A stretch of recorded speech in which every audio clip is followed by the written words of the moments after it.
ഈ ആൾത്താരയിൽ വന്ന് സാക്ഷ്യം പറയാനായിട്ട് ഞങ്ങളെ അനുഗ്രഹിച്ച പരിശുദ്ധ അമ്മയ്ക്കും തിരുക്കുമാരനും കോടാനുകോടി നന്ദി പറയുന്നു. എൻ്റെ പേര് സെബാസ്റ്റ്യൻ തോമസ്. ഇതെൻ്റെ ഭാര്യ റീനു. ഞങ്ങൾ പത്തനംതിട്ട ജില്ലയിലെ പുന്നവേലി ഇടവകയിൽ നിന്നാണ് വരുന്നത്. ഞങ്ങൾ വിവാഹം കഴിഞ്ഞിട്ട് 3 വർഷത്തോളം ഒരു കുഞ്ഞിന് വേണ്ടി വളരെയേറെ പ്രാർത്ഥിക്കുകയും അതുപോലെ തന്നെ വിഷമിച്ച് വന്നുകൊണ്ടിരുന്ന ഒരു കാലത്താണ് ഉടമ്പടിയെപ്പറ്റി അറിയാനും ഞങ്ങളുടെ ഒരു ആൻറ്റി വഴി ഉടമ്പടിയെപ്പറ്റി അറിയാനും ഇവിടെ വരാനും 24/1/2023 ഇവിടെ വന്ന് ഉടമ്പടി ഞങ്ങൾ രണ്ടുപേരും ഇവിടെ വന്ന് ഉടമ്പടി എടുക്കാനും ഇടയായത്. അതിനുശേഷം ഏകദേശം 3 മാസത്തോളം കാലത്ത് ഞങ്ങൾ ഉടമ്പടിയിൽ പറയുന്ന പോലെ ഞങ്ങളുടെ ജീവിതത്തെ വിശുദ്ധീകരിക്കാനും അതുപോലെ തന്നെ ഉടമ്പടിയിൽ പറയുന്ന കാര്യങ്ങളെല്ലാം ഫോളോ ചെയ്യാനും ഒക്കെ ശ്രമിക്കുകയായിരുന്നു. അതിനിടയ്ക്ക് ഞങ്ങൾ പലവിധമായിട്ടുള്ള ഹോസ്പിറ്റലുകളിലും കയറി ഇറങ്ങുന്നുണ്ടായിരുന്നു. പക്ഷേ ഈ ഹോസ്പിറ്റലുകളിൽ നിന്നൊന്നും ഞങ്ങൾക്ക് ഞങ്ങളുടെ ഈ പ്രശ്നത്തെ പരിഹരിക്കാനായിട്ട് ഉള്ള ഒരു പ്രതിവിധിയോ അല്ലെങ്കിൽ ഒരു പോംവഴിയോ ഒന്നും ഞങ്ങൾക്ക് കിട്ടിയില്ല. ഏകദേശം 3 മാസത്തിന് ശേഷം, അതായത് മെയ് 12-ാം തീയതി ഞാൻ ഹൈദരാബാദിലായിരുന്നു. അപ്പം ആ സമയത്ത് റീനു എന്നെ വിളിച്ച് പറയുകയുണ്ടായി, ചേട്ടാ ഞാനിപ്പം പ്രഗ്നൻ്റ് ആണ് എന്നുള്ളത്.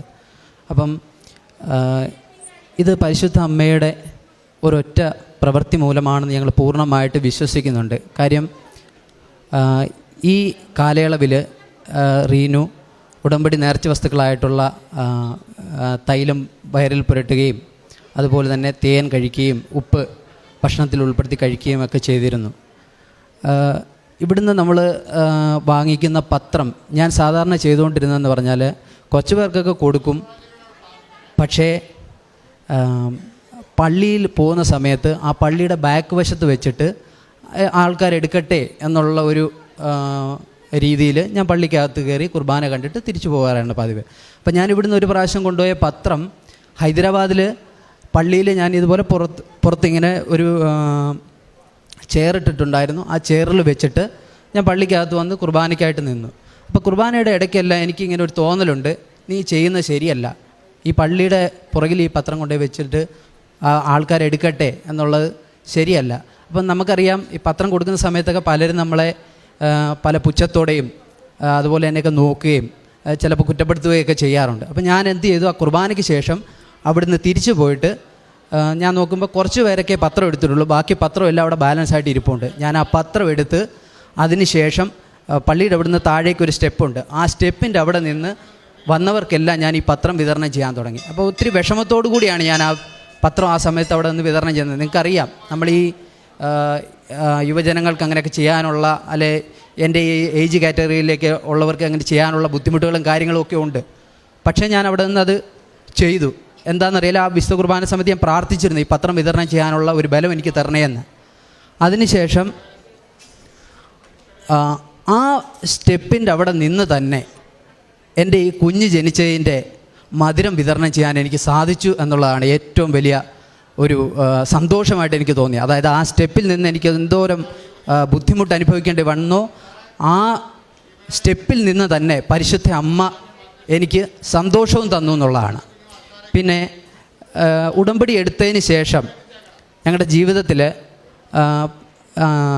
ആധ്യാത്മികമായിട്ട് വളരെയേറെ വളരാനായിട്ട് സാധിച്ചു. എന്തെങ്കിലും കാര്യങ്ങളൊക്കെ ചെയ്യുമ്പം അത് ശരിയാണോ തെറ്റാണോ എന്നുള്ളത് വേർതിരിക്കാനും ഒക്കെ പരിശുദ്ധ അമ്മയുടെ സഹായമുണ്ടായി. അതുപോലെ തന്നെ കാരുണ്യ പ്രവർത്തികളായിട്ട് ഞങ്ങൾ ചെയ്യുന്നത്, ഞങ്ങൾ ഒരു മാനസികാരോഗ്യ കേന്ദ്രം ഇടയ്ക്ക് സന്ദർശിക്കാനും അവിടെ ഞങ്ങളാൽ കഴിയുന്ന വിധത്തിൽ സാമ്പത്തികമായിട്ടുള്ള സഹായങ്ങളൊക്കെ ചെയ്യാനും ഒക്കെ സാധിക്കുന്നുണ്ട്. അതുപോലെ തന്നെ ഞാനൊരു സൈനികനാണ്. നിങ്ങൾക്കറിയാം, നമ്മൾ ഒരു യൂണിറ്റിലൊക്കെ നമ്മൾ കുറേ നമ്മുടെ ആ ഏജ് കാറ്റഗറിയിലുള്ളവരുടെ ഇടയ്ക്കൊക്കെ കൃപാസനത്തെക്കുറിച്ചും ഒക്കെ പറയുമ്പോൾ നമ്മളെ പലരും പുച്ഛിച്ച് തള്ളാറുണ്ട്.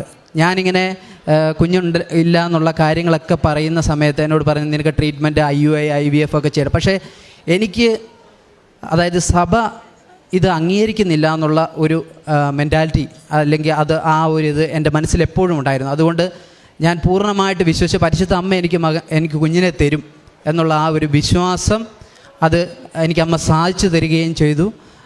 ഇതിന് പരിശുദ്ധ അമ്മയ്ക്കും തിരുക്കുമാരനും കോടാനുകോടി നന്ദി. അതുപോലെ തന്നെ ഞാനിവിടെ ഇപ്പം നമ്മൾ ദൂര സ്ഥലത്തായിരിക്കുമ്പോൾ ഇവിടെ വന്ന് ഉടമ്പടി ധ്യാനം കൂടാനോ അല്ലെങ്കിൽ ടോക്ക് കേൾക്കാനോ ഒന്നും പറ്റില്ല. അതിനായിട്ട് ഓൺലൈനായിട്ടാണ് യൂട്യൂബിൽ ഞാൻ ധ്യാനം കൂടുകയും അതുപോലെ തന്നെ അച്ഛൻ്റെ ടോക്കുകളൊക്കെ കേൾക്കുകയും ചെയ്യാറുണ്ട്. യെശയ്യാ പ്രവാചകൻ്റെ പുസ്തകം 30:20 തിരുവചനം: കർത്താവ് നിനക്ക് കഷ്ടതയുടെ അപ്പവും ക്ലേശത്തിൻ്റെ ജലവും തന്നാലും നിന്റെ നയനങ്ങൾ നിന്റെ ഗുരുവിനെ ദർശിക്കും, നിന്റെ ഗുരു നിന്നിൽ നിന്ന് മറഞ്ഞിരിക്കുകയില്ല.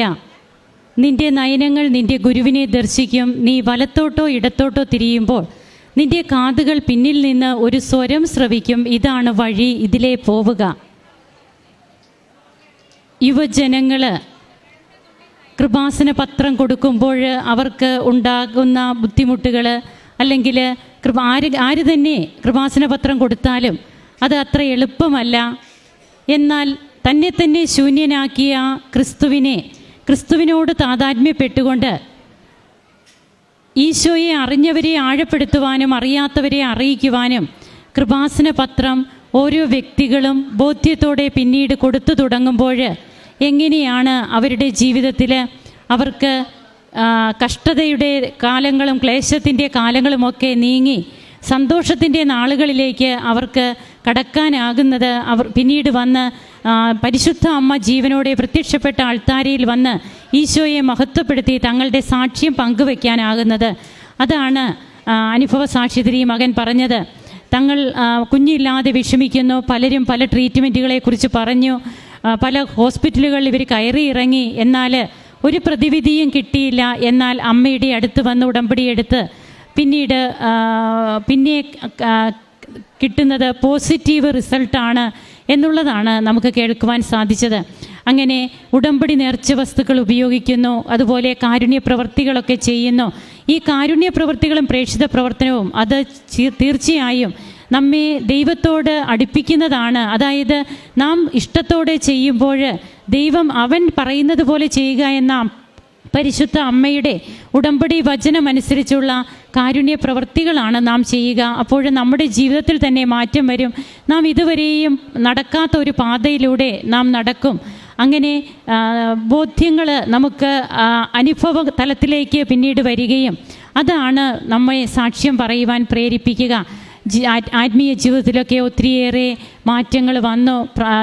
ഈശോയോട് ചേർന്ന് നിൽക്കാനും ദൈവസ്നേഹത്തോടെ തന്നെ തങ്ങളുടെ കർത്തവ്യ നിർവഹണം പോലും താനൊരു സൈനികനാണെന്ന് പറഞ്ഞു അവിടെ പോലും ഈശോയെ പ്രഘോഷിക്കുവാനുള്ള ചാൻസ് ഒന്നും പിന്നീട് നഷ്ടപ്പെടുത്തുന്നില്ല. അതിനൊക്കെ ഒരു ധൈര്യം കിട്ടുകയാണ്. അതാണ് കർത്താവ് കൂടെ വരും എന്ന് പറയുന്ന ആ ഒരു ആത്മധൈര്യം. നമുക്ക് കരങ്ങളടിച്ച് ഈശോയ്ക്കും അമ്മയ്ക്കും നന്ദി പറയാം, ദൈവത്തെ ആരാധിക്കാം, മഹത്വപ്പെടുത്താം. അത്യപൂർവ ദൈവാനുഭവങ്ങൾ ഇനി നിങ്ങൾക്കും സ്വന്തം. ഈ യൂട്യൂബ് ചാനൽ ഇതുവരെ സബ്സ്ക്രൈബ് ചെയ്തിട്ടില്ലെങ്കിൽ ഇപ്പോൾ തന്നെ സബ്സ്ക്രൈബ് ചെയ്യുക. ഈ വീഡിയോ ഇപ്പോൾ തന്നെ നിങ്ങളുടെ സുഹൃത്തുക്കൾക്ക് ഷെയർ ചെയ്തുകൊണ്ട് കർത്താവിന്റെ പ്രേക്ഷിതരാകുക.